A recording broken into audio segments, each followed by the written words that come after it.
Bonnes vacances! Ah non, c'est vrai, t'es à la fac de droit.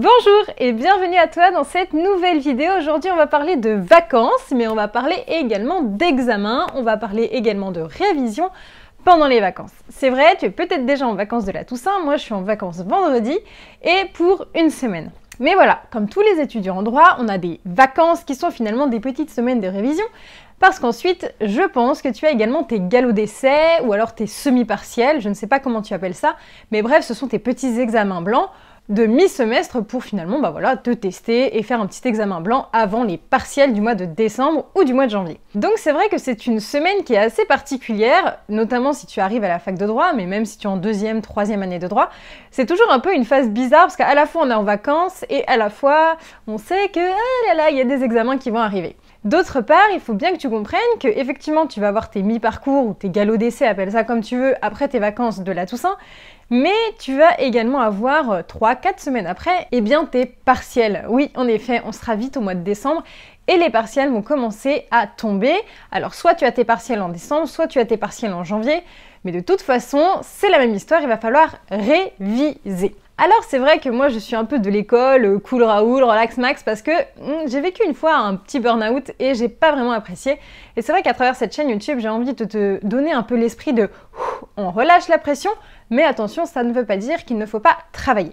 C'est vrai, encore une fois, je suis pour le travail intensif et je ne suis pas pour un travail qui soit vraiment trop d'acharnement, d'accord? L'acharnement, exclue-le tout de suite de ta semaine. Alors comment est-ce que tu t'organises pendant ta semaine de la Toussaint? Est-ce que tu vas faire rien du tout pendant 7 jours? Tu peux faire cette option-là, mais du coup, je pense que ça va être un peu galère pour toi de réussir tes examens comme il se doit la semaine suivante.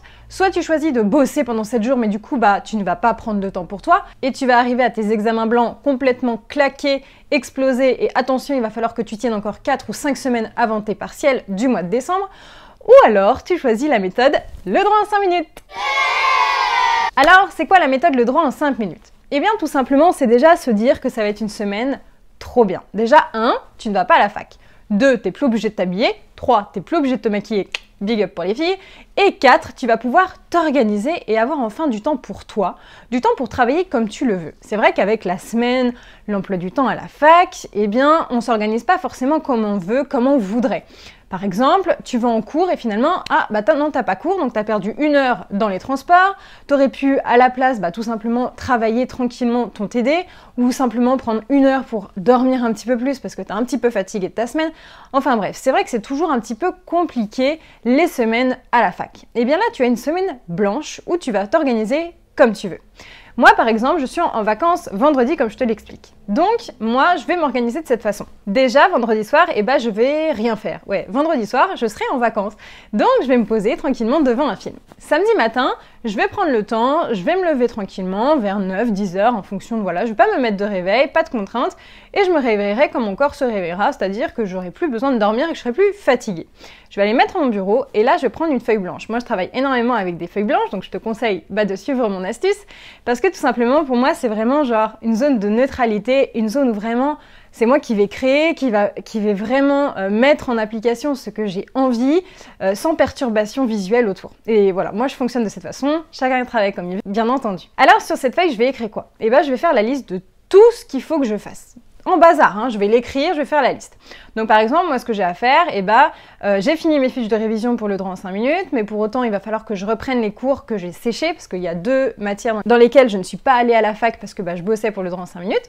Donc je vais reprendre déjà ces matières. Donc sur cette feuille blanche, je vais marquer droit des sûretés et fiscalité des entreprises. Oui, les 2 matières que j'ai séchées. Ensuite, tout simplement, je vais essayer de revoir les matières sur lesquelles je vais être interrogée pendant mes partiels blancs.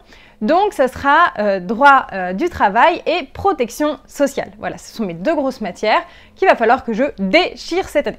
Donc, je vais marquer sur ma feuille blanche droit du travail, revoir les TD de 1 à 5 et protection sociale, revoir les TD de 1 à 5. Et ensuite, je vais continuer ma petite liste avec les petites choses que j'ai envie de faire. Si j'ai envie de vous faire des vidéos, si j'ai envie tout simplement de faire des posts Instagram. Là, c'est vrai que je suis vachement sur la Juris Day, donc à un moment donné, je vais avoir pas mal de petits tirets à mettre sur la Juris Day. Mais bref, voilà, je vais écrire sur cette feuille toutes les choses qu'il va falloir que je fasse. Et même des choses très simples comme aller à la poste, passer à la banque ou je ne sais quoi, des petites choses qu'il va pas falloir que j'oublie, il va falloir que je fasse dans la semaine blanche, dans ma semaine de vacances. Ensuite, quand tu as fait ta liste, tu vas voir, soit elle est longue, soit elle est courte. Mais moi, je te conseille vraiment de bien la détailler, cette petite liste, pour être en phase avec toi-même. C'est-à-dire, oui, tu as beaucoup de boulot, mais c'est pas la fin du monde parce que tu as 7 jours pour mettre à profit toute ton énergie pour réussir à faire cette liste sans pour autant être overbooké. Ensuite, il va falloir que tu répartisses cette liste dans les 7 journées. 7 journées, tu as 2 demi-journées. Le matin, l'après-midi, ce qui te fait 14 plages de travail. Alors si tu as 14 tirets, tu pourrais très simplement te dire voilà, je vais mettre les 14 tirets sur mes 14 plages de travail. Ou alors tout simplement, tu vas regarder là où les matières sont plus importantes, sont plus denses, où il va te falloir beaucoup plus de temps. Et auquel cas, je te conseille de mettre ça sur une journée, une matière très dense, quitte à ce que tu travailles 4 heures dans la journée, mais que tu travailles 4 heures de façon très efficace. Moi, ce que je te conseille encore une fois, c'est de faire des journées qui soient efficace, d'accord? Ce n'est pas le but de travailler 8 heures pour travailler 8 heures. Moi, ce que je te conseille, c'est que pendant les vacances, tu te réveilles sans réveil, c'est-à-dire que tu te mettes aucune barrière de sommeil. C'est-à-dire que si tu as besoin de dormir jusqu'à 10 heures du matin, c'est que tu en avais besoin. Donc, puisque tu es en vacances, il va falloir que tu te permettes de dormir bien comme il faut pour que tu puisses réattaquer la semaine suivante sur les chapeaux de roue à fond pour la fac. Ensuite, quand tu te réveilles à 10 heures, forcément, tu es déjà un petit peu plus réveillé, tu es mieux dans ta peau, tu es mieux dans ton corps, donc tu vas pouvoir te mettre à ton travail. Tu vas travailler par exemple pendant 2 heures, puis tu vas faire une pause et tu te remettras à ton travail, encore une fois, 2 heures, 2 heures et demie, pour refaire une pause, et ensuite tu choisis soit de travailler encore 1 heure, soit tu arrêtes pour la journée en fonction de ta capacité à travailler plus ou moins longtemps dans la journée. Encore une fois, c'est très très important et je vais insister et j'insisterai toujours de te faire des journées qui soient bien efficaces, mais surtout ne t'épuise pas. Il ne faut pas que tu te dégoûtes de ton travail, pour autant, attention, bien évidemment, il faut quand même travailler, d'accord ? Et comme ça, tu vas te faire ton petit emploi du temps pour toute la semaine. Donc, moi, je vais commencer ma semaine de travail à partir de dimanche. Je pense que je vais vraiment me mettre à travailler dimanche matin. Le samedi, j'aurai fait ma petite liste, j'aurai commencé, je vais voir à peu près tout ce que j'ai à faire, comment je vais m'organiser dans la semaine, pour que dimanche, ça soit ma première journée de travail. Et je vais me répartir donc toutes ces matières en fonction de mes envies. Alors peut-être que mon emploi du temps, sur le moment, il ne m'ira plus, c'est-à-dire qu'il ne me conviendra plus. Sur le moment, j'aurais peut-être envie de travailler du droit du travail et pas de la protection sociale, ce qui est très probable d'ailleurs, mais il va pas falloir que je recule. Mais ça, c'est pas très grave, tant que tu arrives à combler toute ta petite liste, c'est pas un souci. Donc voilà comment finalement faire en sorte que ta semaine de révision, ta semaine de vacances soit à la fois une semaine de vacances et à la fois une semaine intensive de travail.